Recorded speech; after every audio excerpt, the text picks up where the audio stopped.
आज खेती से जुड़ी एक बहुत ही महत्वपूर्ण और शायद सबसे बड़ी उलझन पर बात करने वाले हैं। जैसे ही बुवाई का मौसम आता है, चाहे वो रब्बी हो या खरीफ, हम किसान भाई जब बाजार में खाद खरीदने जाते हैं तो एक सवाल हमारे सामने पहाड़ बनकर खड़ा हो जाता है। वो सवाल है डीएपी कौन सी कंपनी की लें? बाजार में जाते ही दिमाग चकरा जाता है। कोई विक्रेता इफ्को की बोरी सामने रखता है तो कोई कृभको की, कोई कहता है कोरोमंडल का ग्रोमोर सबसे अच्छा है तो कोई NFL दुस्सो की कसम खाता है। और इन सब से बढ़कर एक और बड़ी उलझन है, वो है डीएपी का रंग। विक्रेता कहता है भाई साहब ये काली वाली डीएपी लीजिए, इसमें असली दम है। पास खड़ा दूसरा किसान कहता है नहीं जी, असली डीएपी तो भूरी सफेद होती है, काली वाली तो मिलावटी है। अब किसान करे तो क्या करे, वो किसकी बात माने? यह वादा है, अगर अगले कुछ मिनट ध्यान से ये बातें सुन ली तो डीएपी के मामले में कभी धोखा नहीं खाया जाएगा। हम वैज्ञानिक तथ्यों और जमीनी हकीकत के आधार पर जानेंगे कि डीएपी का रंग काला, भूरा या सफेद आखिर अलग अलग क्यों होता है। क्या रंग का गुणवत्ता से यानी खाद्य की ताकत से कोई भी संबंध है? और सबसे बड़ा सवाल, सबसे अच्छी कंपनी की डीएपी चुनने का असली पैमाना क्या है? तो पूरे ध्यान से साथ बने रहिए, क्योंकि आज डीएपी के बारे में वो जानकारी मिलने वाली है जो एक समझदार और फायदे का सौदा करने में हमेशा मदद करेगी। भाग 2, डीएपी को गहराई से समझें। यह है क्या? किसान भाइयों, इससे पहले कि कौन सी कंपनी या कौन से रंग पर जाए, एक मिनट रुककर यह समझते हैं कि यह क्या है। ये डीएपी आखिर चीज क्या है? डीएपी का मतलब है डाई अमोनियम फॉस्फेट। यह हमारे देश में फास्फोरस का सबसे बड़ा, सबसे गाढ़ा और सबसे लोकप्रिय स्रोत है। जो भी डीएपी सरकार द्वारा मान्यता प्राप्त है यानी एफसीओ के मानकों पर खरी उतरती है, उसमें पोषक तत्वों का एक तय अनुपात होता है जिसे हम सब जानते हैं, 18-46-0। अब इस 18-46-0 का मतलब भी समझ लीजिए। 18% नाइट्रोजन, यह इसमें अमोनिया युक्त रूप में होती है। इसका सबसे बड़ा फायदा यह है कि यह पौधे को तुरंत नहीं मिलती, बल्कि धीरे धीरे लंबे समय तक मिलती है। यह यूरिया की तरह उड़ती नहीं है, बल्कि जमीन में टिकी रहती है। 46% फास्फोरस, यह डीएपी का मुख्य तत्व है, यही इसकी जान है। और यह 46% में से लगभग 39 से 40% फास्फोरस पानी में घुलनशील होता है, जो पौधे को तुरंत मिलना शुरू हो जाता है। फास्फोरस का काम क्या है? फसल की जड़ों का विकास करना, पौधे में कल्ले ज्यादा निकलवाना, फूलों की संख्या बढ़ाना और सबसे जरूरी, दानों को सुडौल, वजनदार और चमकदार बनाना। यानी पैदावार और गुणवत्ता दोनों फास्फोरस पर टिकी है। 0% पोटाश, इसमें पोटाश नहीं होता, इसीलिए हमें पोटाश MOP अलग से डालना पड़ता है। तो अब यह स्पष्ट है, असली डीएपी का मतलब है 18-46-0। यह नंबर दिमाग में बिठा लीजिए। भाग 3, सबसे बड़ा भ्रम, डीएपी का रंग काला बनाम सफेद जालन भूरा। चलिए अब आते हैं उस सबसे बड़े सवाल पर जिसने शायद इस ध्वनि को सुनने के लिए मजबूर किया। डीएपी काली लें या सफेद? किसान भाइयों, एक लाइन में बिल्कुल साफ और सटीक जवाब यह है, और इस जवाब को आप गांठ बांध लीजिए। डीएपी के रंग का उसकी गुणवत्ता या उसकी ताकत से कोई सीधा संबंध नहीं है। जी हां, यह बिल्कुल सही सुना। डीएपी का काला, भूरा, स्लेटी या हल्का सफेद होना यह नहीं बताता कि उसमें ताकत कम है या ज्यादा। तो यह सवाल उठेगा कि फिर यह रंग अलग अलग क्यों होता है? इसके 3 मुख्य वैज्ञानिक और तार्किक कारण हैं। ध्यान से सुनिए। कच्चा माल, डीएपी कोई आसमान से नहीं टपकती। इसे बनाने के लिए रॉक फॉस्फेट नाम के एक पत्थर का इस्तेमाल होता है। यह रॉक फॉस्फेट दुनिया के अलग अलग देशों से, अलग अलग खदानों से आता है। जैसे अपने यहाँ मिट्टी कहीं काली है, कहीं लाल है, कहीं भूरी है, लेकिन है तो मिट्टी ही। ठीक वैसे ही जहाँ का रॉक फॉस्फेट जैसा होता है, खाद बनने पर उसका प्राकृतिक रंग वैसा ही आ जाता है। बनाने की प्रक्रिया, हर कंपनी की फैक्ट्री में खाद बनाने की तकनीक और मशीनरी थोड़ी बहुत अलग हो सकती है। इस प्रक्रिया के कारण भी दाने के फाइनल रंग पर हल्का फुल्का असर पड़ सकता है। परत और पहचान, यह सबसे जरूरी है। डीएपी के दाने हवा से नमी सोखकर आपस में चिपक न जाए, पत्थर न बन जाए, इसके लिए उनके ऊपर एक खास चिपकने से रोकने वाली परत चढ़ाई जाती है। कभी कभी कंपनियां अपनी एक अलग पहचान बनाने के लिए भी इस लेप में एक खास रंग मिला देती हैं, ताकि किसान दूर से ही पहचान ले कि यह फलां कंपनी की डीएपी है। लेकिन इस रंग का ताकत से कोई लेना देना नहीं होता। देखा होगा, इफ्को की डीएपी अक्सर गहरे भूरे या काले रंग की दिखती है, जबकि कुछ अन्य कंपनियों की डीएपी हल्की स्लेटी या भूरी सफेद हो सकती है। ये दोनों ही उर्वरक नियंत्रण आदेश मानकों के हिसाब से 18% नाइट्रोजन और 46% फास्फोरस दे रही हैं। तो अगली बार अगर कोई विक्रेता जोर देकर कहे कि ये लो साहब, ये काली वाली डीएपी है, इसमें ज्यादा ताकत है, ये आयातित है, तो समझ जाइए कि वो या तो खुद अज्ञानी है या सिर्फ अपना माल बेचने के लिए भ्रमित कर रहा है। रंग पर नहीं, बोरी पर लिखे 18440 के पोषक तत्वों पर ध्यान देना है। भाग 4। तो कौन सी कंपनी की डीएपी सबसे अच्छी है? चलिए, एक बात तो साफ हो गई कि रंग का कोई चक्कर नहीं है। अब आते हैं दूसरे बड़े सवाल पर। अगर रंग जरूरी नहीं है तो क्या कंपनी जरूरी है? क्या इफ्को की डीएपी कोरोमंडल से ज्यादा काम करती है या क्रिप्को सबसे अच्छी है? किसान भाइयों, यहां कोई एक कंपनी का नाम लेकर यह नहीं कहा जा सकता कि सिर्फ उसी की डीएपी खरीदें। ऐसा करना गलत होगा और अधूरा सच होगा।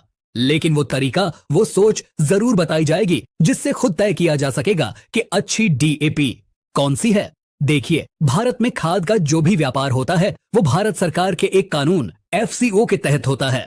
इस कानून के तहत भारत में खाद बेचने वाली हर बड़ी और प्रतिष्ठित कंपनी, चाहे वो सहकारी हो जैसे इफ्को, कृभको, या निजी जैसे कोरोमंडल, एनएफएल, पीपीएल, चंबल, ये सभी नियमों से बंधी हैं।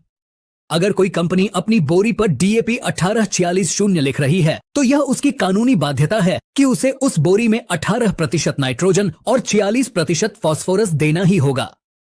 अगर वो ऐसा नहीं करती तो सरकार उसका लाइसेंस रद्द कर सकती है, उस पर करोड़ों का जुर्माना लगा सकती है। ये सभी बड़ी कंपनियां अपनी साख बचाने के लिए मानकों का पूरा पालन करती हैं। तो असली समस्या कंपनी नहीं है, असली समस्या है असली और नकली की। जी हां, बाजार में सबसे अच्छी डीएपी वो नहीं है जो किसी खास कंपनी की है, बल्कि सबसे अच्छी डीएपी वो है जो असली है। हमारी और आपकी लड़ाई इफ्को और क्रिब्को के बीच नहीं है, हमारी लड़ाई है असली डीएपी बनाम नकली डीएपी के बीच। क्योंकि जो नकली डीएपी वाला बेचने वाले हैं वो अक्सर इन्हीं बड़ी कंपनियों के नाम का, इनकी मिलती जुलती बोरी का सहारा लेते हैं। वो बोरी तो इफ्को की देंगे, लेकिन अंदर होगा मिट्टी, नमक और पता नहीं क्या क्या। यह नकली डीएपी न सिर्फ हजारों रुपया बर्बाद करती है, बल्कि यह जमीन को बंजर भी बना सकती है और पूरी फसल को तबाह कर सकती है।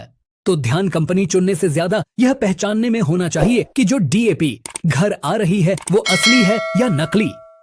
भाग 5, असली और नकली डीएपी की पहचान सबसे महत्वपूर्ण। तो यह इस ध्वनि का सबसे महत्वपूर्ण हिस्सा है। इसे बिल्कुल ध्यान से एक एक शब्द को सुनिए। हम कैसे पहचानें कि हम जो डीएपी खरीद रहे हैं वह असली है? कुछ पक्के परीक्षण बता रहे हैं। 1. बोरी की जांच, बाहरी पहचान। सबसे पहले खाद खरीदने से पहले बोरी को गौर से देखिए। छपाई, असली बोरी की छपाई एकदम पक्की, साफ, चमकदार और स्पष्ट होती है। अक्षर फैले हुए या धुंधले नहीं होते। नकली बोरी की छपाई अक्सर हल्की और धुंधली होती है। कंपनी का प्रतीक चिन्ह, असली प्रतीक चिन्ह को ध्यान से देखें, नकली में वो थोड़ा अलग दिख सकता है। सिलाई, यह बहुत जरूरी है। कंपनी की बोरी की सिलाई एक जैसी, मजबूत और मशीन से की हुई होती है। नकली बोरी की सिलाई अक्सर हाथ से या साधारण मशीन से की हुई लगती है, जो ऊपर नीचे या कच्ची हो सकती है। कीमत, अगर कोई बाजार भाव से बहुत ज्यादा सस्ता दे रहा है तो वहीं सावधान हो जाए। कोई भी अपना माल घाटे में नहीं बेचता। सस्ता है मतलब दाल में कुछ काला है। बैच नंबर और तारीख, बोरी पर छपा हुआ बैच नंबर, लॉट नंबर और पैकिंग की तारीख साफ साफ पढ़ी जानी चाहिए। 2. दाने की जांच, भौतिक पहचान। अगर मुमकिन हो तो बोरी खोलने के बाद दानों को हाथ में लेकर देखिए। मजबूती और चिकनाहट, असली डीएपी के दाने सख्त, चिकने और मजबूत होते हैं। उन्हें अपने नाखून से आसानी से नहीं तोड़ा जा सकता। दबाने पर वो पाउडर नहीं बनेंगे। मिलावट, नकली डीएपी के दाने भुरभुरे होंगे और नाखून से दबाते ही आसानी से टूट या पाउडर बन सकते हैं।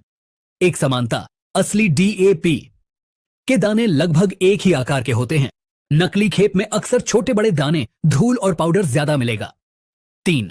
घर पर करने वाले अचूक परीक्षण, रासायनिक पहचान। ये 2 जांच घर पर या चाहे तो दुकान पर ही करके 99% तक असली नकली का पता लगाया जा सकता है। जांच 1. चूना परीक्षण, अमोनिया की गंध। थोड़ी सी डीएपी, आधा चम्मच अपनी हथेली पर लीजिए। इसमें थोड़ा खाने वाला चूना जो पान या तंबाकू में इस्तेमाल होता है मिलाइए। अब इसमें 4-5 बूंद पानी डालिए और हथेली पर उंगलियों से रगड़िए। परिणाम, अगर रगड़ने पर अमोनिया की बहुत तीखी पेशाब जैसी गंध आए, ऐसी गंध की नाकों में चुभ जाए और सूंघना मुश्किल हो जाए, तो समझ लीजिए DAP 100% असली है। अगर गंध नहीं आती या बहुत ही हल्की आती है तो समझ लीजिए DAP या तो नकली है या बहुत घटिया गुणवत्ता की है। जांच दो। तवा परीक्षण, गर्म करने की जांच, यह भी एक पक्का परीक्षण है। घर पर एक पुराना चम्मच या तवे को गैस पर अच्छा गर्म कीजिए।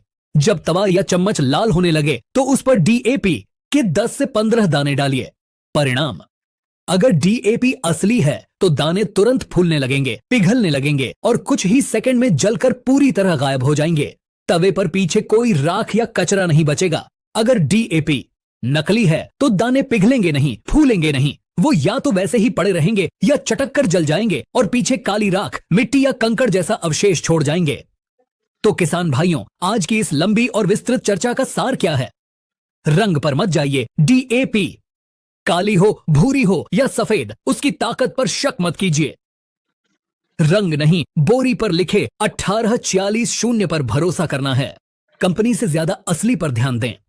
इफ्को, क्रिब्को, कोरोमंडल या N.IFL, ये सभी कंपनियां अच्छी हैं, बशर्ते उनसे असली DAP खरीदें, नकली नहीं। जागरूक बनिए। जो 2 जांच, चूना परीक्षण और तवा परीक्षण बताई गई हैं, उन्हें आजमाने में जरा भी संकोच मत कीजिए। यह आपका हक है। पक्का बिल जरूर लें, यह सबसे जरूरी है। हमेशा खाद को सहकारी समिति या किसी भरोसेमंद लाइसेंस प्राप्त विक्रेता से ही खरीदें और उसका पक्का बिल जरूर लें। बिल एक सबूत होता है। अगर खाद नकली निकलती है तो उस बिल के आधार पर कृषि विभाग या उपभोक्ता अदालत में शिकायत की जा सकती है। सबसे अच्छी खाद वही है जो सही समय पर, सही मात्रा में और असली रूप में फसल को मिले। किसानों का पैसा बहुत मेहनत का है, इसे जाया मत जाने दीजिए। एक जागरूक किसान ही एक समृद्ध किसान बन सकता है। उम्मीद है DAP को लेकर मन की सारी उलझनें और सारे भ्रम आज दूर हो गए होंगे। अगर यह सही और सटीक जानकारी वाकई पसंद आई हो तो इस ध्वनि को पसंद जरूर करें और इसे अपने सभी किसान भाइयों के साथ व्हाट्सएप समूहों में साझा करें ताकि वो भी इस धोखेधड़ी से बच सकें।